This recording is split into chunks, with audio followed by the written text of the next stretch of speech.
Yeah, I think that's really cool. Also, the Space Launch Initiative. The Open Launch Initiative, giving a chance for everyone to launch, especially the people who wanted to go to 100 kilometers. If you want to launch to 9 kilometers, then you just go to EuRoC and no need for an Open Launch Initiative. If you want to launch to 100 kilometers, then you can't go to EuRoC to do that. You're going to the Launch Initiative if you want to launch to 100 kilometers.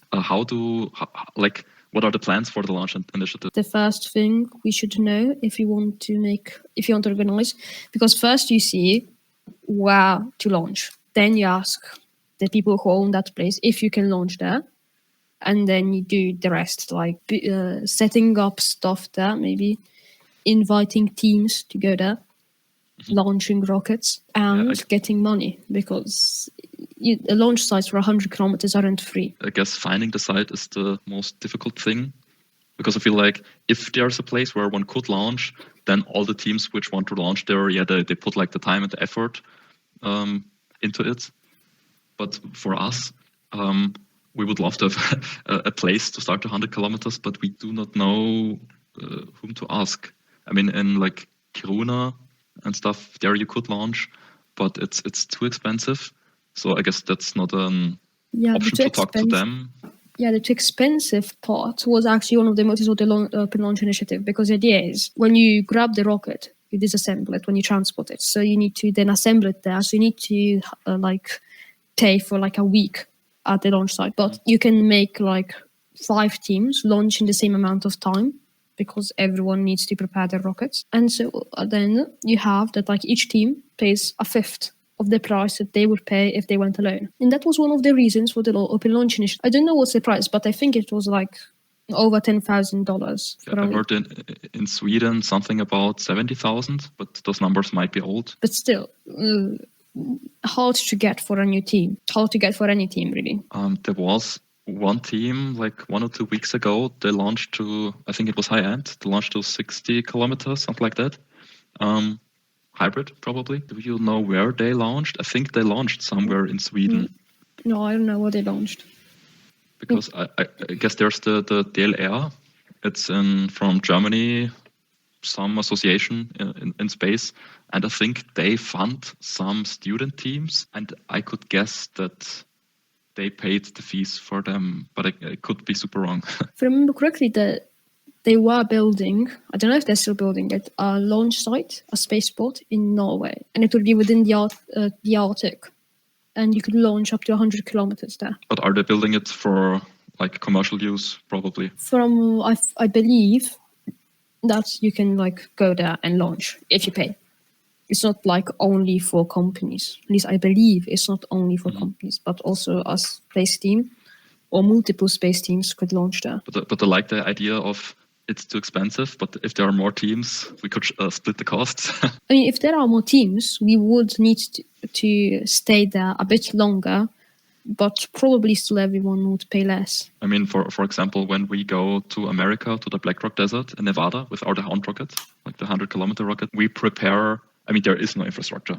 We prepare the rocket in an Airbnb, and after that, we drive to the desert for some days, and we work inside the RV. So like the how do you say it, like the cars where you can sleep in, the camper vans. Don't know, maybe that's a way to save time there so that we don't need it for a week, but say 2 days. Definitely need more time to make 10 teams launch than for one person to launch, because even if the assembly time is equal, because you have more people working on more stuff, then still the launch time is going to be 10 times bigger if you have 10 times the teams launching, or about 10 times longer. Some teams will launch faster than others. Yeah, but 10 teams sounds like a lot. I think that there were like over 20 teams that wanted to join. So it would be more than 10 teams. It would be basically like EuRoC, but you can launch to 100 kilometers. And not will there be a competition. A one-off thing where you do it a little smaller and then you like learn from it and maybe do it bigger. Because if you do it for the first time and then 10 teams and a week and a lot of money is maybe too much. Maybe there's a way of doing it like a, maybe the first time you would do it less. Though, on the other hand, if you have more teams, there are more teams to share the price. Again, probably the first time would be slightly more expensive probably because you're not so well organized. You might need more time and stuff and you wouldn't be well experienced for it. You didn't have much experience doing that. So there might be costs you did not expect there to be. Maybe there are people that we could ask for help. For example, the DLR from Germany. Did it with Astra Bremen. Ah, yeah. Mm-hmm. Actually, the idea came up during my interview with them. But they thought of organizing it because they want to launch 100 kilometers. They wanted a launch site for 100 kilometers. And they said, well, other teams want to launch 100 kilometers. So how about we launch together and save money? Or maybe one could ask Copenhagen Suborbitals, like Lars, if he has some idea whom to ask. Because it feels like we don't just call the company and say, hey, we would like to launch and split the cost, but more of we call it and say, hey, we're student teams. Could we do like not a special price kind of thing, but like some events where pay less than for commercial use because of education, because of students. Students have not a lot of money.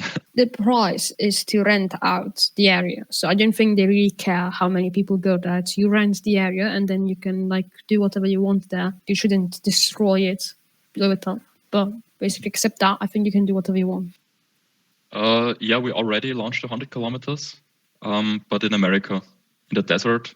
And there it's like, I think it's $50 to launch there. I mean, today we know how to do it because we were there 3 times already. But yeah, it's also expensive and mostly organizational work.